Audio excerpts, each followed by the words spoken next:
The sharp, choking stench of burning synthetic fur hit Dr. Sarah Thompson like a punch to the gut, a split second before her eyes caught up.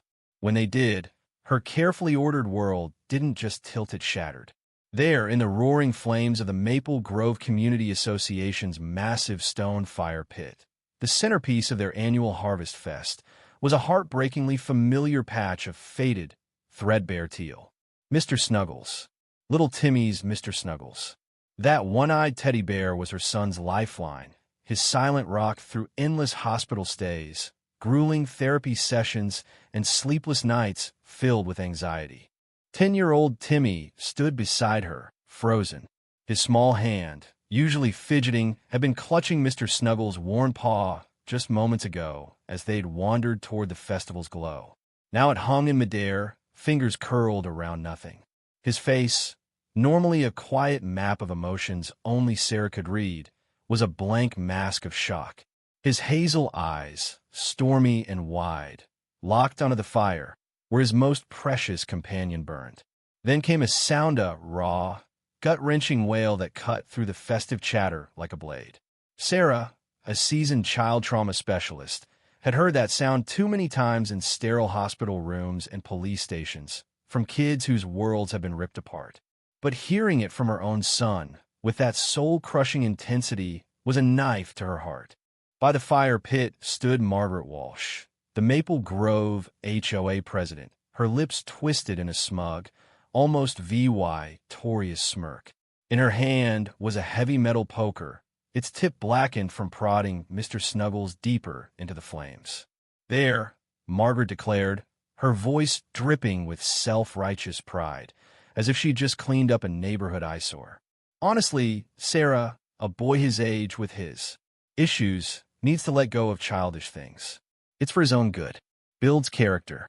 And frankly, that germy old bear was an embarrassment at events like this. Sarah's years of crisis training collided with a tidal wave of maternal rage. For a moment, she was paralyzed by the sheer cruelty of its casual, calculated barbarity. Then instinct kicked in. Timmy first. Always Timmy. She scooped him up, turning him away from the horrific sight. His body was rigid, then shook with uncontrollable sobs. "It's okay, sweetheart," she whispered, her voice trembling despite her efforts to stay calm. "Mommy's here. I've got you." She carried him away from the stunned crowd, their Harvest Fest joy replaced by whispers and gasps. Mr. Snuggles wasn't just a toy. For Timmy, who gated a world too loud, too bright, and too unpredictable with sensory processing disorders, severe anxiety, and selective mutism, that bear was everything. Its worn teal fur, its musty smell, its familiar texture, they grounded him when life overwhelmed. It was a shield, his safe space. And Margaret Walsh had just ripped it away, tossing it into a fire in front of him, in front of everyone. Sarah wasn't just Timmy's mom. She was Dr. Thompson, a child trauma expert tied to Maple Grove County Special Victims Unit and Child Advocacy Center. Her credentials gave her limited law enforcement authority to act when a child's safety or mental well-being was at risk. She knew, with chilling certainty, that Margaret's act wasn't just it was psychological abuse, targeted at a vulnerable child to cause maximum pain. They'd moved to Maple Grove 2 years ago, seeking a quiet, supportive community for Timmy. The neighborhood had good schools, big lots, and a peaceful VYB. For the most part, it delivered. Timmy had his routines, his specialized school, his therapy, and his backyard playtime with Mr. Snuggles by his side. Sarah, a single mom, balanced her draining career with being Timmy's fiercest advocate. But Margaret Walsh had been a thorn from day one. Her HOA reign was a tyranny of petty rules and disdain for anything different. She'd targeted Mr. Snuggles before he'd a pool party. She'd sneered at Timmy's unhygienic bear, and at a MOVYE night, she'd snatched it from him, tossing it into the grass to toughen him up. Each time, Sarah had held her tongue, but Margaret's cold, calculating glint had grown sharper, like she was planning something worse. Now, at the Harvest Fest, she'd struck. The festival was a Maple Grove highlight hayrides, cider, marshmallows roasted over the fire pit.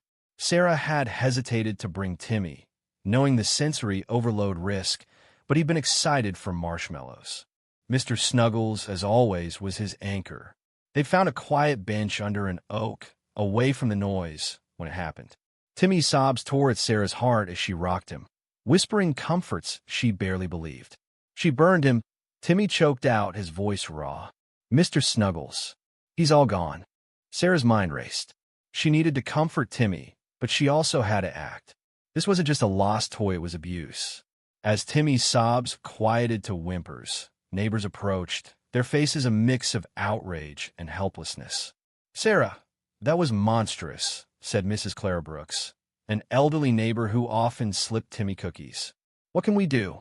Sarah took a deep breath, her professional calm settling in.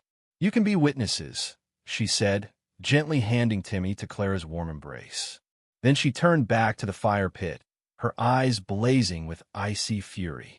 Margaret was still there, soaking up the crowd's uneasy attention, justifying her cruelty. "Tough love is necessary," she lectured. "Kids today are too soft." Sarah's voice cut through the air like a whip. "Margaret Walsh." It was calm, cold, and commanding. Margaret turned, annoyance flickering before she plastered on a fake smile. "Sarah, I know you're upset, but you'll see this was best." Sarah didn't let her finish.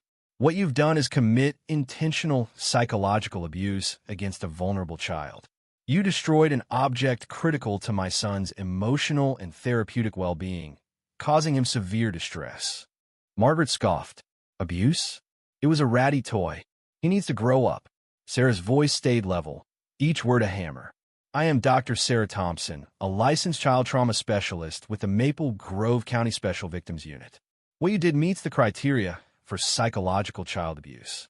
She pulled out her county-issued credentials, holding them up for all to see. "These grant me authority to act in cases of child endangerment." The crowd went silent. Margaret's smugness faltered, her face paling as Sarah continued. "The deliberate destruction of a comfort object for a child with Timmy's conditions is prosecutable under state law." Just then, a young dad, Tom Larson, stepped forward, clutching his phone. "Dr. Thompson," he said nervously, "I saw Margaret take the bear from Timmy. I started recording. It's all here, throwing it in, poking it with that poker." Sarah's heart surged with grim validation. "Thank you, Tom. That footage is crucial. Please keep it safe for the police." Margaret's face went gray, her bravado crumbling. Sarah didn't hesitate. "Mrs. Walsh, given the witnesses, your own admissions, Timmy's distress, and now VY Deo, EVY Denke, I'm placing you under investigative detention for felony psychological abuse and malicious destruction of property." She radioed her SVU colleagues, requesting officers. Margaret shrieked, "You can't do this. I'm the HOA president." But the crowd's faces were cold, their shock turning to disgust. Within minutes, 2 deputies arrived. Sarah briefed them, presenting her credentials and the VY Deo. Sergeant Daniels watched Tom's footage, his jaw tightening. "Ma'am," he told Margaret, "you're under arrest for cruelty to children and destruction of property." As he read her rights, Margaret deflated, handcuffed, and led to the patrol car in humiliated silence. The fallout was swift. That night, the HOA board stripped Margaret of her presidency. Residents, horrified, shared stories of her bullying. Sarah focused on Timmy, whose nightmares and anxiety spiked. He woke screaming from Mr. Snuggles, his grief raw. Sarah used every skill she had, plus a trusted play therapist, to help him. The community stepped up. Moms organized a Mr. Snuggles comfort drive, donating teddy bears to hospitals in his name. A retired seamstress, Mrs. Ellie, crafted a new bear, Commander Teal, from photos of Mr. Snuggles. Timmy, hesitant at first, began to bond with it, a small step toward healing. Margaret's trial was a reckoning. Sarah's expert testimony on psychological abuse, backed by Tom's damning VY Deo, sealed the case. Margaret was con VY Ted of felony child endangerment and misdemeanor mischief, sentenced to 60 days in jail, 3 years probation, therapy, 500 hours of community care VYC, and a restraining order. She left Maple Grove a pariah, her house sold at a loss. The HOA, now led by Clara Brooks, embraced inclusive VY, creating a sensory garden called Mr. Snuggles' Nook with Timmy's input. The fire pit was replaced by a gentle fountain, a symbol of renewal. Timmy's healing was slow but steady.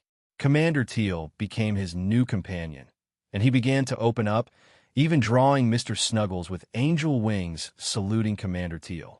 Sarah, scarred but stronger, became a fiercer advocate for kids facing psychological trauma. The memory of that awful day lingered, but was outshone by the community's kindness and Timmy's quiet resilience. Sometimes, in the sensory garden's breeze, Sarah felt a hint of courage, the unbreakable spirit of her remarkable boy and his beloved bear. What do you think? Was Margaret's punishment fair, or did she deserve worse? Should HOAs have power over personal items like comfort objects? Could Sarah have handled it differently, or was her response justified? Drop your thoughts below, hit that like button, and subscribe for more stories that spark debate.